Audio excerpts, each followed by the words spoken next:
Speakers and leaders, we're talking all about public speaking, sales, and persuasion today. Preparing is the way, and I am joined today by a very special guest, Mike. Mike, actually, come on up before I actually introduce you. How's it going?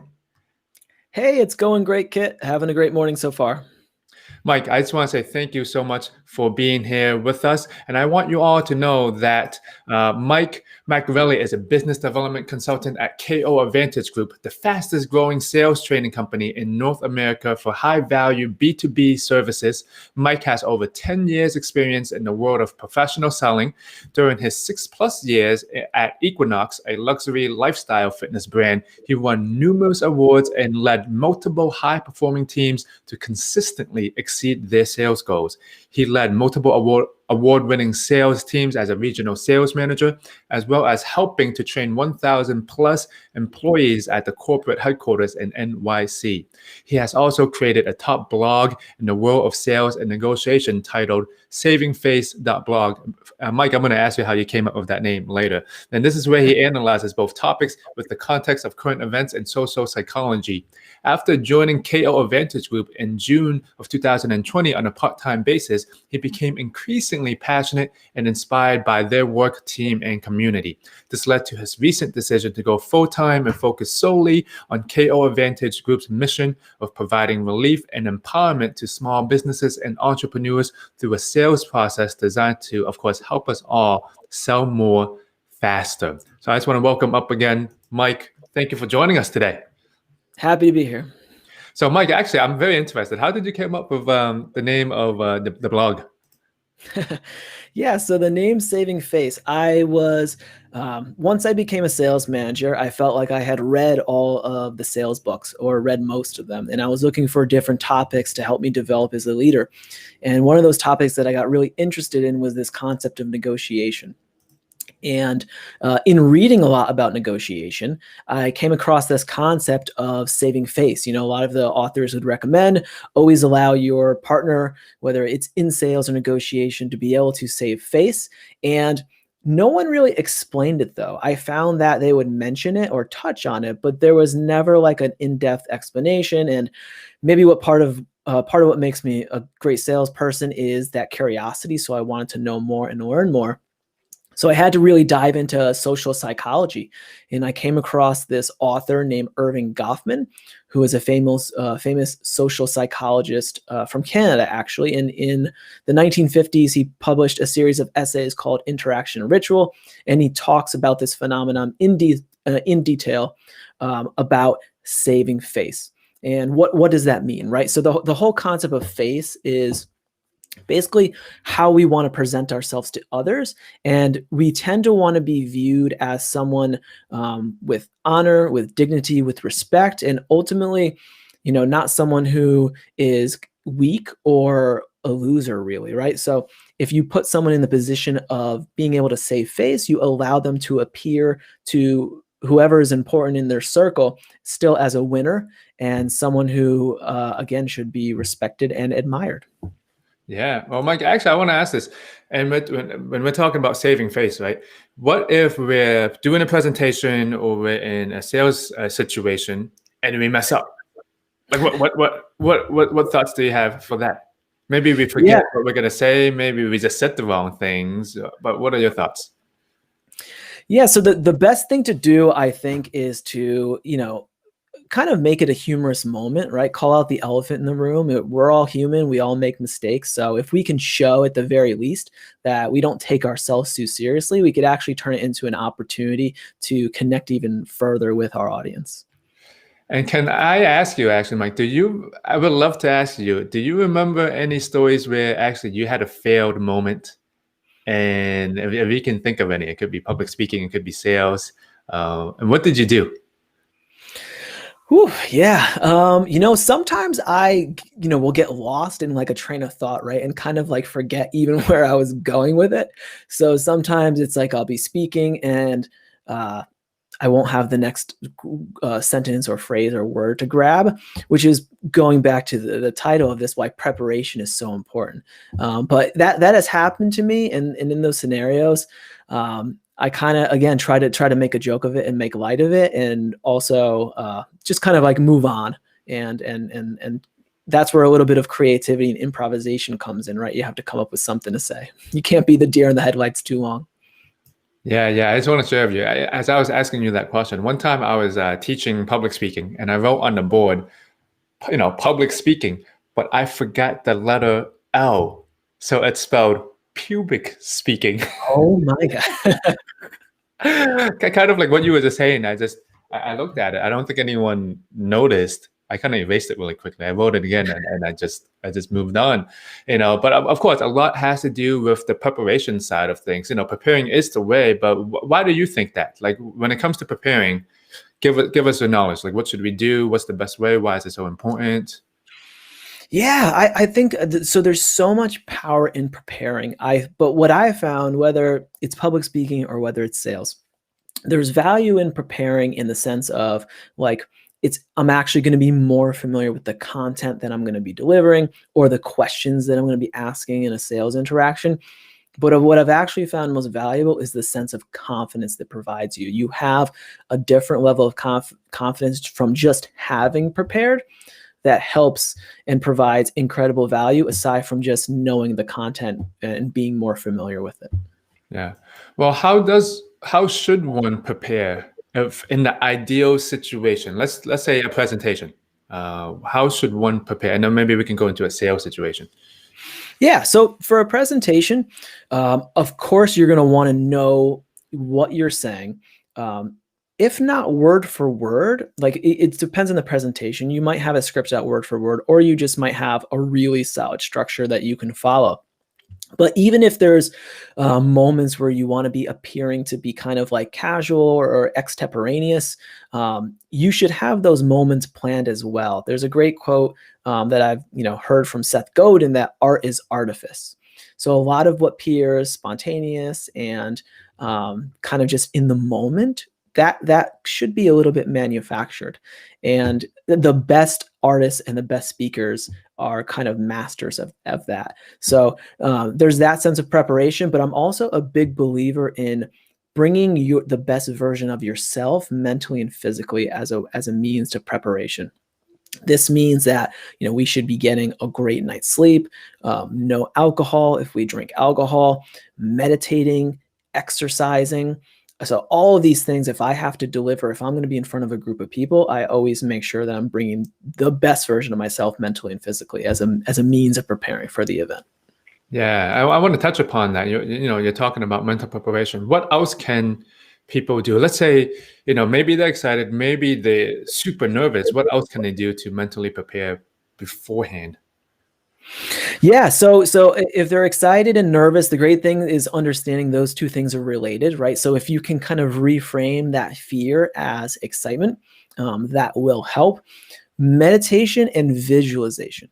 Visualization is so huge. If you can meditate or just spend some dedicated time visualizing the event or the talk successful, what the audience will look like, how they're going to react, your best moments, take the time to visualize that. In sales, visualize your interaction with the prospect. We should be planning what questions we're going to ask. We should be thinking about what challenges or objections or complaints might come up, but we should also envision the sale going successfully. I am a big believer in visualization. So, I don't think it happens enough in sales. Maybe even not in public speaking, but definitely not in sales. Like, take a little bit of time to visualize success. So when you visualize success, I mean, like, how should you do it? Like, should you just imagine, like, you hear people saying like, yes, or maybe they're clapping their hands, like how do you think we should like visualize success?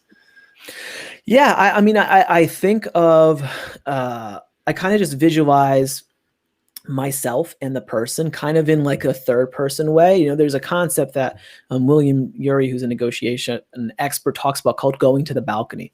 So if you can go to the balcony and see yourself from the third person and also see that person interacting, just imagine like it going well, people smiling, having a good time, Yeah, I don't necessarily visualize like the person saying yes. I kind of just visualize that positivity. I want to touch upon sales versus public speaking. I think when people talk about sales and public speaking, yes, they could be similar, but it depends on in the context. Just personally for you, do you like to sell more on a one-on-one situation or public speaking situation, as in like group wise? It's a great question. They're so very different. Because I do sales training and I speak to groups, and there's so much I get so much enjoyment out of that. But I also get a lot of enjoyment out of selling. There's differences. I do like the intimate level of the one-to-one because you get to form really close rapport and you get to kind of like bond with someone, and I really like that. I really like that kind of close level of interaction and relationship where you can bond with someone and help bring them to a better place through sales. Like in my eyes, sales is a precious moment. What I mean by that is someone has determined that there is a change that they could potentially make to make their life better. Now, that motivation and that belief, that hope is fleeting. It will go away eventually. The law of diminishing intent, states that our greatest motivation to make a change is kind of at moment of inception, and from there it steadily declines. I view salespeople kind of as like guardian angels that meet someone at that moment and help hold their hand to make that change.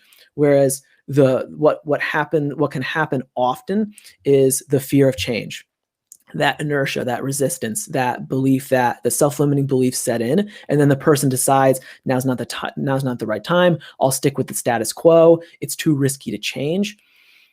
I like helping people overcome that moment. So I guess sales is kind of the one-on-one sales is kind of my favorite in that sense. Yeah. I love that. So what are your thoughts as in if we're going from sales to one-on-one to having more people, what do you think are the similarities and differences as more people are coming into the room?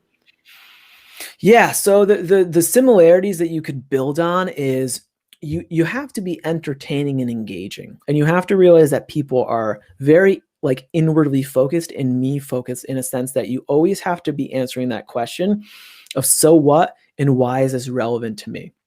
So I think it's really important on a one-on-one basis, but I feel like it happens a little bit more naturally when all of your attention is focused on that one person in a sales situation. But as you add people and as you talk about maybe public speaking or training or educating large groups, you have to be so much more mindful that it's not easy to hold 30 or 50 people's attention at once and keep them all engaged. You have to be that much more thought-provoking. You have to be that much more dynamic, kind of change things up, surprise them once in a while, be animated, challenge them. You have to bring a lot of tools out of your bag, I think, more rapid fire than you do in the one-on-one situation.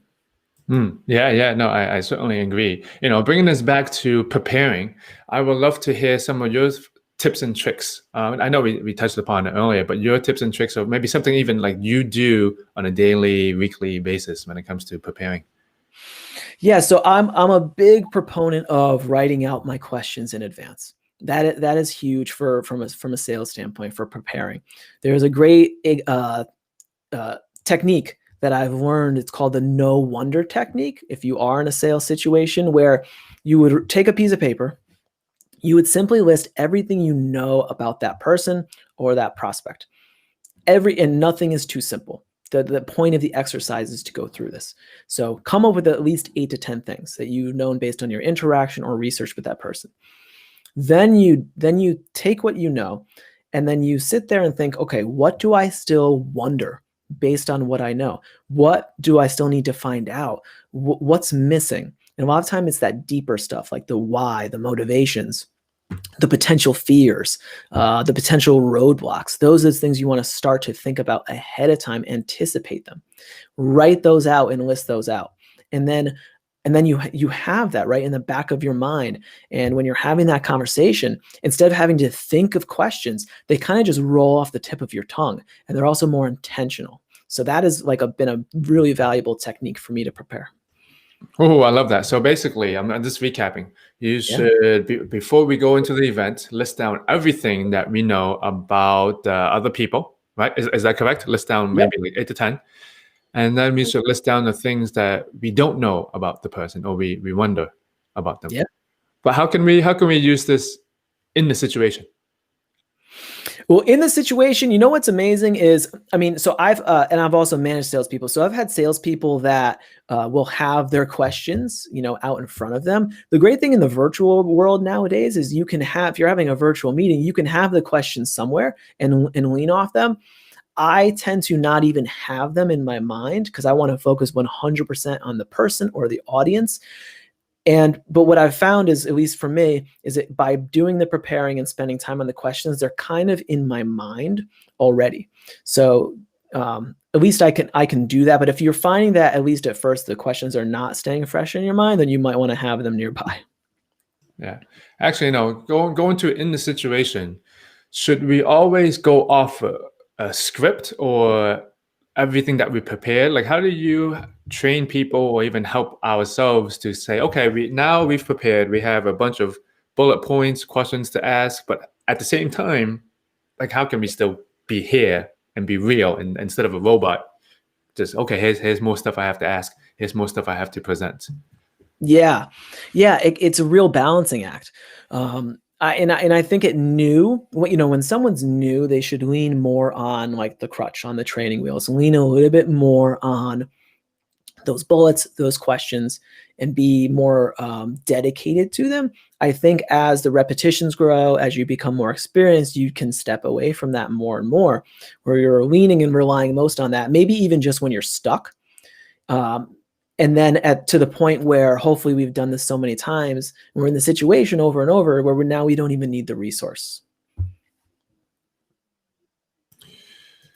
But what about, I hear a lot of people say that, okay, they're just another person, like a salesperson, or when they're presenting, they feel like they just have to do it. Like, what do you have to say to that when people just feel like, they're just saying it just because they have to say it? Like, how do you get someone to, not do that anymore? Yeah, I mean, you have to sell yourself in a sense. I think it comes from you have to really care, right? So I think the quality of the questions you're asking and the fact that you put in that thoughtfulness will show, right? Most people don't spend the time to actually prepare and think of questions in advance and put so much time to ensuring it's such a quality interaction. So I think that will shine through.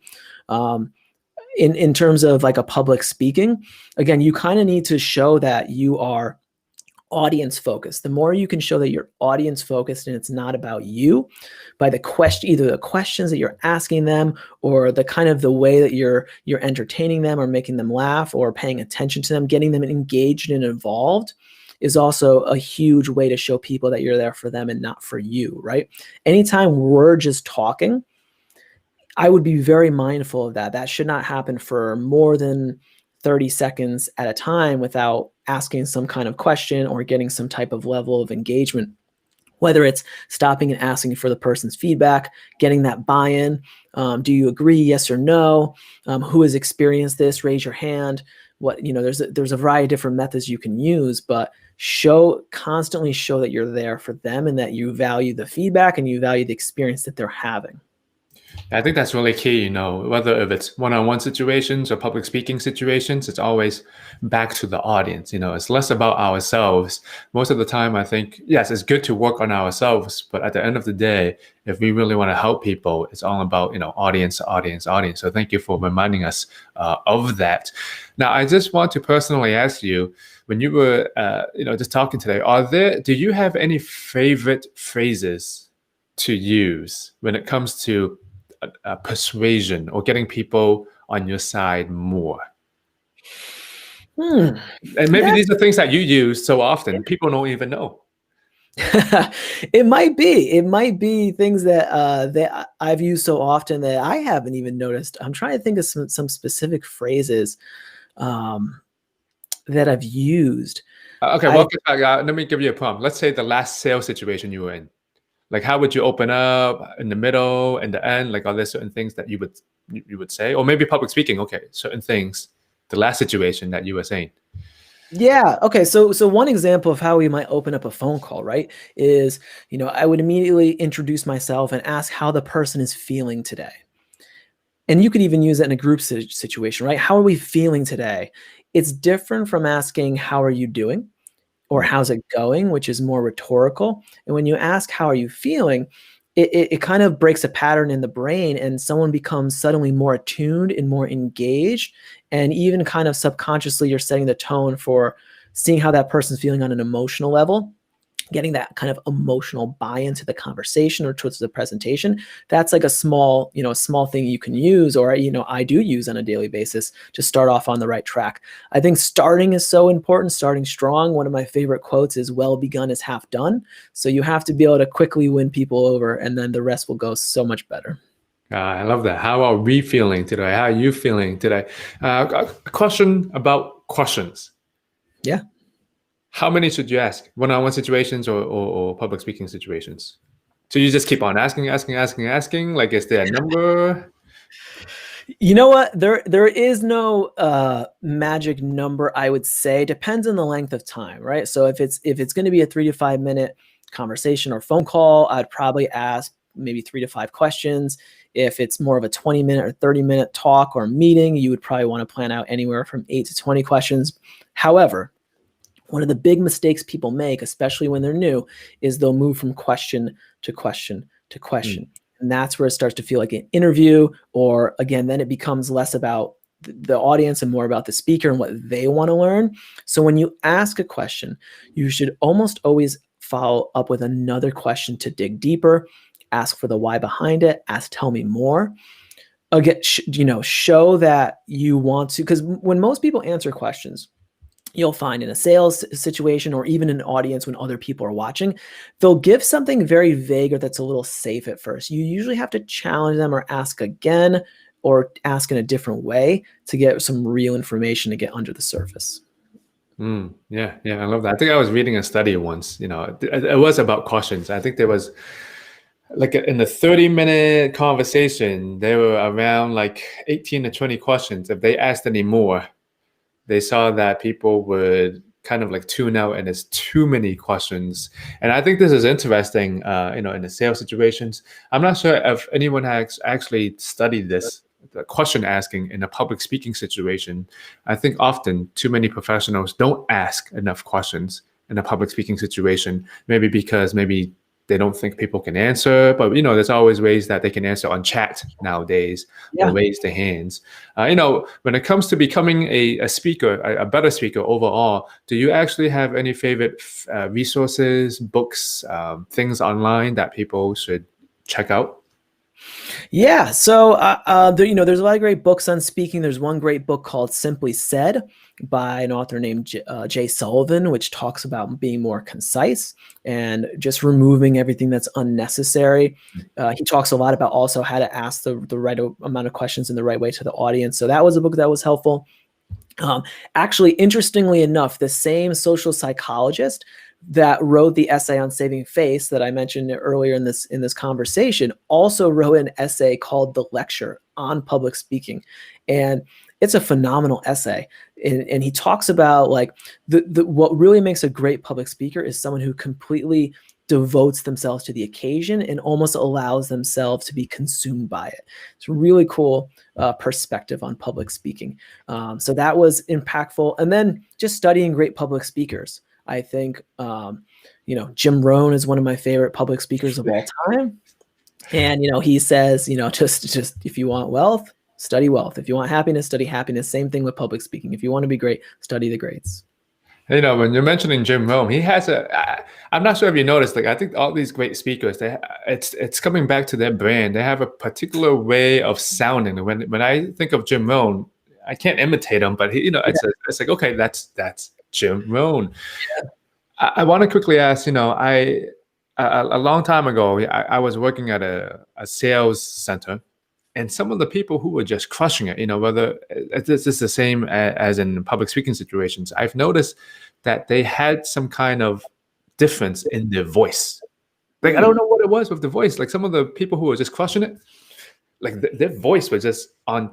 How much does the voice matter, do you think, in sales situations or public speaking situations? Yeah. Now, I'm happy you brought this up. The voice matters a ton. I think it matters a ton. So there's tonality is such a big part of communication. I don't know, there's different studies where it's like 80 or 90% or what have you of communication is nonverbal, meaning not the actual words being expressed, the body language and the tonality. I encourage sales professionals to be mindful of that and to practice their tonality. Zig Ziglar who is another great public speaker, has a great exercise where he takes, you through a sentence and he changes the tonality of each word one at a time, and it changes the entire meaning of the sentence. It's pretty amazing. That is a great example. So there's the tonality factor, but there's also a level of conviction.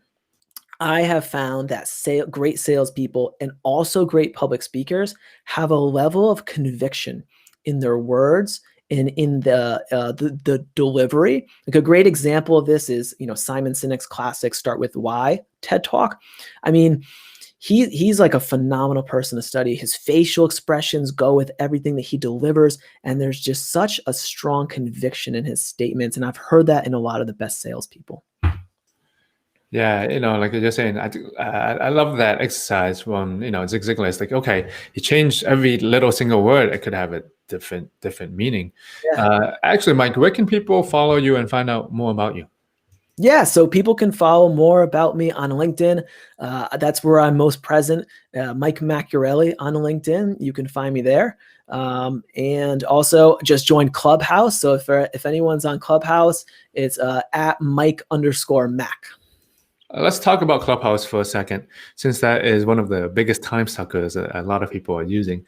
If you do not have it yet, it's one of those audio apps. And of course, go give Mike a follow on there and all his social media. When it comes to social media or Clubhouse, like how can one actually practice their speaking, do you think? Just get out there and just get out of your comfort zone and talk about something you're passionate about. I think practice, it's like, how did I get comfortable speaking to groups of 30 and 50 people in a sales training? I did it every day for a month.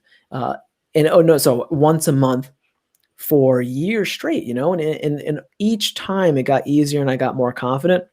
And even if it's posting videos on social media, right? Every single time it will seem less daunting and you'll be a little bit less self-conscious of yourself. When I first started recording myself or speaking in front of people, I was like, oh, I don't like the sound of my voice. Who wants to listen to that? But I don't know. It's just like, I don't think anyone likes the sound of their voice.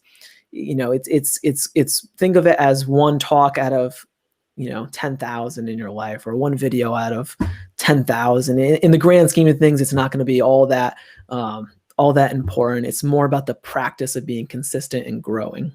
Yeah, Mike, when I wanted to ask you, is there a difference just for you, okay? When you're talking to a group of salespeople versus other random people, like is there like, how what they say about salespeople? They're like, they're like this, they just want to go for it. They're like rowdy and all that stuff. Is that your experience in your case? Like, what do you feel when you talk to and train salespeople? Yeah, you have to be really like on point, because I found that salespeople can be very skeptical. They can be very jaded. Either they've struggled in sales before or they've been through multiple sales trainings. They're kind of questioning everything you'd say to see like if it would they're kind of making a quick conclusion as to whether they really think whether it would work or whether it would work for them. So if you can get them to kind of suspend that for a moment, then you can really make some inroads. But that can take a little bit of entertainment, a little bit of humor, a little bit of the confidence, the conviction, challenging it, putting it back on them, all of those things. Yeah. So are there certain things that you do for like, okay, you're going to go to a sales training full of salespeople. Is there anything that particularly you're like, okay, I need to do this for them, to them, versus, like some other group where you're training? I'm interested. One of the great things you can do is role play, right? Live in front of them. You can role play and show them like you know your stuff and impress them, but also you can challenge them to role play and have them kind of realize that they don't know everything or they're not as great, or that, like everyone, they have the opportunity to learn. So I think, actions speak louder than words. And when you can demonstrate by example, but also challenge others to demonstrate by example and see how they really do, then it's like, all right, we get to see the truth. Yeah. I think role playing is one of the big ones. And as we're winding down for time, Mike, I want to say thank you so much for joining us again. What other thoughts might you want to share with your audience? If you have, always at the end of my interviews, I always like to say to my guests, what's your 1-minute message for today? So what is your 1-minute message? I mean, my 1-minute message is prepare, but really take the time to do so. Not only the content or the topic or the subject matter, but prepare yourself. Bring your best self mentally and physically to that occasion. A second thing that I would recommend, I'm a huge fan of Jim Rohn, and I know Kit, you love Jim Rohn as well. There's a video that changed my life on YouTube. It's called "Walk Away from the 97%." I recommend everyone check out that 3 minutes. It might change your life, but more importantly, it is an amazing example of the highest quality of public speaking, in my opinion. Amazing. Mike, thank you so much again. And where can people follow you and connect with you further?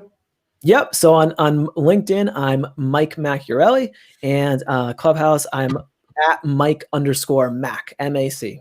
All right. Speakers and leaders, thank you so much for tuning in today. We talked about public speaking, sales, how to be more persuasive. And the most important part is, again, it's always going back to preparation, right? In real estate, they talk about location. But in the speaking world, it's a lot about preparation.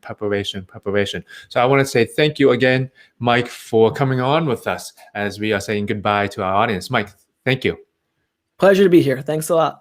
Okay. And thank you, everyone, for